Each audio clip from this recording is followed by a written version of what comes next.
ጳጳስ የቅዱስ ሲኖዶስ አባል ክቡር አባታችን መርሰናዘር እዚህ ታላቅ ደብር አስተዳዳሪ መልአከ ነዊ ቀሲስ መምህር ደረጀ የዱባይ ደብረ ነዊ ቅዱስ ሚካኤል አስተዳዳሪ ክቡር መጋቤ ምስጢር አይንተ እግዚአብሔር ካህናት ወንድሞች ዲያቆናት በዚህ የተሰበሰባችሁ አባቶች ወንድሞች እናቶች እህቶች በእግዚአብሔር ስም ሰላም እንደምን አረፈዳችሁ እንደምን ቆያችሁ እግዚአብሔር ይመስገን ብለን እንድናመሰግን የፈቀደልን የአባቶቻችን አምላክ እግዚአብሔር ስሙ የተመሰገነ ይሁን። እኛም አይተናል አባቱን ልጁን የዓለም መድኃኒት ሊሆን እንደላከው እንመሰክራለን። አንደኛ ዮሐንስ መልእክት ምዕራፍ 4 ቁጥር 14 ላይ ዛሬ ዕለቱ ሆሳዕና ነው። ሆሳዕና በአርያም ብለን እግዚአብሔር የምናመሰግንበት ዕለት ነው።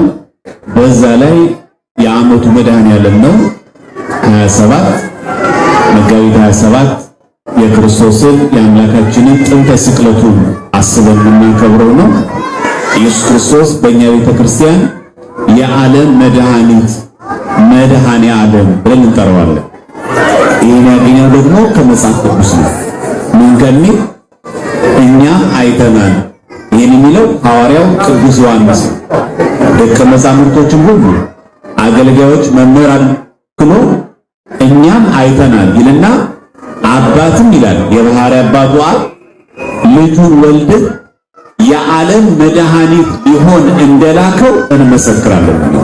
ስለ ቃሉ የአምላካችን እግዚአብሔር ስሙ የተመሰገነ ይሁን። ስለዚህ የኛ ቤተክርስቲያን ኢየሱስ ክርስቶስን መድኃኔ ዓለም የዓለም መድኃኒት ብላ ትጠራዋለች። መጽሐፍ ቅዱሳዊ ነው፣ የሐዋርያት ትምህርት ነው። እንደምናውቀው በዮሐንስ ወንጌል ምዕራፍ 4 ላይ ያቺ ሳምራዊቷ ሴት ሄዳ ወንጌልን ለሌሎቹ ስትናገር አሁን ስለ ቃልሽ አይደለም እኛ ክርስቶስ የዓለም መድኃኒት እንደሆነ አውቀናል ያለው። ስለዚህ ኢየሱስ ክርስቶስ የዓለም መድኃኒት ለዓለም ሁሉ የተሰቀለ ለዓለም ለሰው ልጆች ሁሉ የሞተ ለዓለም ለሰው ልጆች ሁሉ የቆረሰው ሥጋ ለዓለም ለሰው ልጆች ሁሉ የሰጠው ደም ነው። ይህ ሥጋና ደም ይህ የክርስቶስ ሥጋና ደም የዘላለም ሕይወትን የሚያሰጥ መድኃኒት ነው። ኢየሱስ ክርስቶስ ደግሞ የዓለም መድኃኒት ለሁላችን የሚበቃ አምነው በእውነተኛው መንገድ ንስሐ ለሚገቡ ሰዎች በሙሉ ይህ መድኃኒት ለዓለም ሁሉ የሚሆን ጎሳ አይመለከትም፣ ብሔር አያይም፣ ሀገር አይመርጥም፣ ወገን ገል የሚባል የለው፣ ወንድ ሴት አይልም፣ ሕፃን ትልቅ አዋቂ አይልም። ንስሐ የገባ በሙሉ ራሱን ለካህን ያሳየ በሙሉ ይህንን የዓለም መድኃኒት መድኃኔ ዓለም የሰጠውን ሥጋውን የቆረሰውን ሥጋውን ያፈሰውን ደሙን የመቀበል መንፈሳዊ ግዴታ መንፈሳዊ የሆነ ሀብትም ጭምር። እንደምናለው ቤተክርስቲያናችን አንድ ሰው ቢሰብክ ቢያስተምር ቢዘምር ቢቀድስ ማህሌት ቢቆም ሥጋውን ደሙን ካልተቀበለ ይህንን መድኃኒት ካላገኘ የዘላለም ሕይወት ማግኘት አይችልም። ስለዚህ ክርስቶስ የዓለም መድኃኒት የሆነው ለሰው ልጆች በሙሉ አሁን እንደምናውቀው መድኃኒት ሰው ሲወስድ እድሜ ይታያል፣ ጾታ ይታያል። ያም ብቻ አይደለም ደግሞ ከሀገር ሀገር ይሄ መድኃኒት መቀበል የሚችሉ የደም ሁኔታቸው የሚቋቋምላቸው ጂናቸው እንደዚህ የሚባል ነገሮች አሉ። ይህ የክርስቶስ መድኃኒትነት ለሰው ልጆች ሁሉ የሚሆን ለአፍሪካውያን ብቻ የማይባል ለአሜሪካውያን ብቻ የማይባል ለአውሮፓውያን ብቻ የማይባል ለሰው ልጆች ሁሉ የሚሆን መድኃኒት። በጣም የሚገርመው ይሄ እኮ ለልጅ ነው ተመጥኖ ይሰጥ ለአዋቂ ነው እንደዚሁ የማይባል ይህ መድኃኒት ለሰው ልጆች በሙሉ ሰው ለተፈጠረ በሙሉ የተሰጠ መድኃኒት። ለዚህ ነው ቤተክርስቲያናችን መድኃኔ ዓለም ብላ የምታስበው። ዛሬ ሁላችን እንደምናውቀው መድኃኔ ዓለምን ኢየሱስ ክርስቶስን ቅድም ብፁዕ አባታችን ባነበቡት በዮሐንስ ወንጌል መልእክት ሰማነው። ዓለሙ ሁሉ ተከትሎት ሄዷል። ለምን? መድኃኔ ዓለም ነዋ። እሱን መከተል ያስፈልጋል። እርሱን መከተል ምን ማለት ነው? ትእዛዛቱን መጠበቅ፣ በሕጉ በትእዛዛቱ መሄድ፣ ንስሐ ገብቶ ሥጋው ደሙን መቀበል፣ ግን እርሱን መከተል። ለዛም ነው በዮሐንስ ወንጌል ላይ ምዕራፍ 12 ላይ ቃሉ የተነገረው ዓለሙ ሁሉ ተከትሎት ነው የሚለው። የተከተለው ማን ነው? ዓለምን በሙሉ። ማንን? መድኃኔ ዓለምን። እኛ ዛሬ እንከተለዋለን ወይ? እሱ የሚወደውን ስራ እንሰራለን ወይ?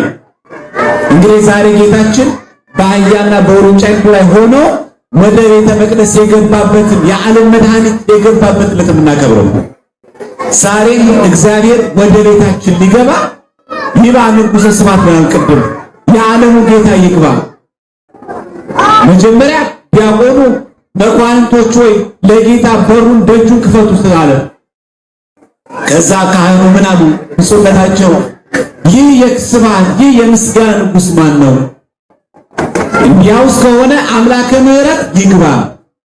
እውነት ነው፣ መድኃኔዓለም ወደ ቤታችን ይግባ። አሁንም በሀገራችንም በኢማራትም በዓለምም ያለውን ሰላም የሚያረጋጋው መድኃኔዓለም፣ የውስጣችንንም መረበሽ የሚያረጋጋው መድኃኔዓለም፣ ትዳራችንንም የሚባርከው መድኃኔዓለም፣ ክህነትንም የሚባርከው መድኃኔዓለም፣ ቤተክርስቲያናችንም አገልግሎታችንም ሰንበት ቤታችንን አጠናክሮ የሚያበረታ መድኃኔዓለም። ለዚህ ነው ቤተክርስቲያናችን ክርስቶስን የዓለም መድኃኒት ለዚህ ወገን ተብሎ ብቻ የማይመጠን ለነገሌ ተብሎ ብቻ ያልተወሰነ ለዚህ ዕድሜ ብቻ ተብሎ ያልተገደበ ለሰው ልጆች የሚሆን ማን ይሁን? ይባ ንጉሠ ስብሐት፣ ይባ አምላከ ምሕረት፣ የምስጋና ንጉሥ፣ የምስጋናው ፈጣሪ፣ የምስጋናው ባለቤት እግዚአብሔር ይግባ። ወደ ቤተ መቅደስ ገብቶ ነው ቅዳሴ ጀምሮ። ዛሬ ክርስቲያኖች ዛሬ በሆሳዕና ዕለት መድኃኔዓለም ወደ ቤታችን ማስገባለን ፈቃደኞች ነን። እሱ ግን ዛሬ የሚያንኳኳል። በዮሐንስ ወንጌል በዮሐንስ ራእይ እንደምንመለከተው እነሆ በደጅ ቆሜ ያንኳኳለሁ፣ ማንም ድምፄን ቢሰማ ወደ ቤት በሩንም ቢከፍትልኝ ወደ ቤቱ እገባለሁ። ሁሌም መድኃኔዓለም የእኛን ደጅ አንኳኳ። ሰው ግን የሚታወቅ ሲያንኳኳ አንዳች ነገር ፈልጎ ነው አይደል? መድኃኔዓለም ግን ሁሉ ነገር የሱ ሆኖ ሳለ እኛ የሱን ደጅ ማንኳኳት ሲገባ፣ እኛ ወደ እሱ መጮህ ሲገባ፣ እኛ እሱን መጥራት ሲገባ፣ እሱ ግን ዛሬም ያንኳኳል። እነሆ በደጅ ቆሜ ያንኳኳለሁ እኮ ነው። በደጅ ብቻ እቆማለሁ እኮ አላለም። እቆማለሁ፣ ከመጣችሁ ከፍታችሁ እንደፈለጋችሁ፣ ካልፈለጋችሁ ተውኳለ። አንኳኳለሁ። ድንገት እንኳን በደጅ መቆሜን እንኳን አውቃችሁ ድንገት ካልሰማችሁ ደግሜ አንኳኳለሁ። ያ ብቻ አይደለም፣ አንኳኩቼ እንኳን አልከፍት ብትሉ እኔ ፈጥሬያችኋለሁና በኃይል እገባለሁ አይደል? ምን ይላል? የኛን መክፈት በሩን ፈቃዳችን ይጠብቃል። እኛ በእኛ ቤተክርስቲያን ትምህርት አንዱ ይሄ ነው። በቃ ድህነት የሚገኘው የእግዚአብሔር ፈቃድ ሲደመር የሰው ነፃ ፈቃድ አንድ ላይ ሲሆን ሲነርጃ ሲከናወን ድህነት ይፈጸም። ያንኳኳል። እኛስ ማን ነው ብለን ድምፁን ከፍ ልናስገባው ይገባል። ማን? መድኃኔዓለም። ከዛ የምንጨነቀውን የወጣትነታችንን የኑሯችን ሁሉ ነገር ያስተካክላል።